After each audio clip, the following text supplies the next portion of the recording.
नमस्कार, बहुत स्वागत है आपका न्यूज़ 18 के डिजिटल प्लेटफॉर्म पर। मैं हूं प्रशांत कटारे और बात ओमान से आई एक अच्छी खबर की जिसका भारत पर भी सकारात्मक असर हो सकता है।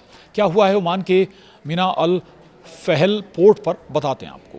दरअसल ओमान के मीना अल फहल पोर्ट पर धमाके और तेल लोडिंग रुकने की अफवाहों से ग्लोबल मार्केट में हड़कंप मच गया था, लेकिन पेट्रोलियम डेवलपमेंट ओमान के आधिकारिक स्पष्टीकरण के बाद कच्चे तेल की कीमतों में नरमी दर्ज की गई है। इस सफाई के बाद ब्रेंट क्रूड डॉलर 94.79 और WTI क्रूड डॉलर 92.48 प्रति बैरल पर आ गया है।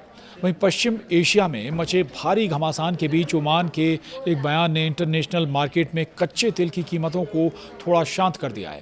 दरअसल रॉयटर्स की एक रिपोर्ट में दावा किया गया था कि ओमान के मीना अल फहल पोर्ट के पास एक जोरदार धमाका हुआ, जिसके बाद वहां से तेल की लोडिंग रोक दी गई है। इस खबर से बाजार में हड़कंप मच गया था, लेकिन शुक्रवार को पेट्रोलियम डेवलपमेंट ओमान ने साफ कर दिया कि पोर्ट पर सारे काम बिल्कुल नॉर्मल तरीके से चल रहे हैं। इस बयान के आते ही कच्चे तेल की कीमतों में हल्की गिरावट देखने को मिली है। बड़ी बात यह है कि इससे तेल की कीमतों में हल्की गिरावट आई है।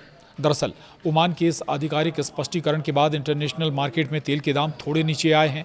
ब्रेंट क्रूड का वायदा भाव 24 सेंट यानी 0.25% गिरकर 94.79 डॉलर प्रति बैरल पर आ गया है। इससे पिछले सत्र में भी इसमें 2.84% की गिरावट देखी गई थी।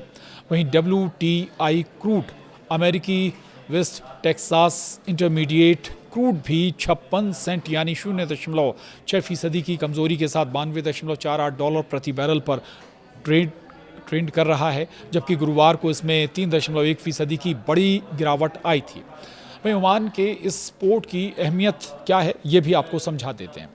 ओमान इस टर्मिनल से हर रोज़ करीब 8 लाख से 9 लाख बैरल कच्चे तेल का एक्सपोर्ट करता है, और ऐसे में अगर यहाँ सच में कामकाज ठप होता तो दुनिया भर में तेल की किल्लत हो जाती। भले ही शुक्रवार को कीमतों में थोड़ी गिरावट आई हो, लेकिन ये दोनों ही क्रूड कॉन्ट्रैक्टर्स पिछले 3 हफ्तों में अपनी पहली साप्ताहिक बढ़त दर्ज करने की राह पर हैं।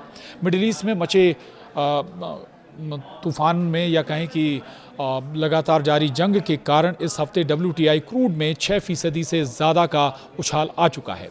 इसकी सबसे बड़ी वजह यह है कि स्ट्रेट ऑफ हॉर्मूज में जहाज़ों की आवाजाही बेहद सीमित अभी भी बनी हुई है। अब इसका भारत पर क्या असर होगा, ये भी बताते हैं आपको। भारत अपनी ज़रूरत का करीब 91% कच्चा तेल विदेशों से इंपोर्ट करता है।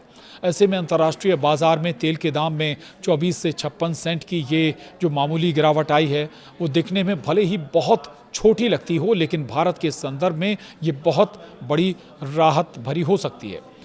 जब हम इसे भारत के करोड़ों लीटर के डेली इंपोर्ट से जोड़कर देखते हैं तो ओमान की इस सफाई की वजह से भारत का हर रोज़ करोड़ों रुपए का अतिरिक्त नुकसान होने से बच गया है। और अगर ओमान तुरंत बयान जारी करके अफवाहों को शांत नहीं करता तो बाजार में पैनिक बाइंग शुरू हो जाती और कच्चे तेल में लगी ये आग भारत में पेट्रोल डीजल के दामों को आसमान पर पहुंचा देती। ओमान की इस खबर ने उस संभावित खतरे को हवा में ही उड़ा दिया है। तो क्या होगा पेट्रोल डीजल के दामों पर असर, ये भी समझ लीजिए। आम जनता के लिए सबसे बड़ी राहत की बात यह है कि ओमान के पोर्ट पर कामकाज सामान्य होने से घरेलू बाजार में स्थिरता बनी रहेगी।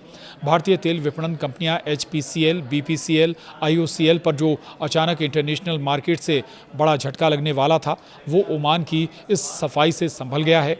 इसका सीधा मतलब ये है कि देश के अंदर फिलहाल पेट्रोल और डीजल के दाम बढ़ने का कोई खतरा नहीं है। तो अच्छी खबर यही है कि आने वाले दिनों में फ़िलहाल कोई बड़ा खतरा पेट्रोल डीजल के दामों में या बढ़त अभी भारत में देखने को नहीं मिलेगी। तो मिडिल ईस्ट और तेल से जुड़ी तमाम जानकारी के लिए आप बने रहिए न्यूज़ 18 के डिजिटल प्लेटफॉर्म के साथ। नमस्कार।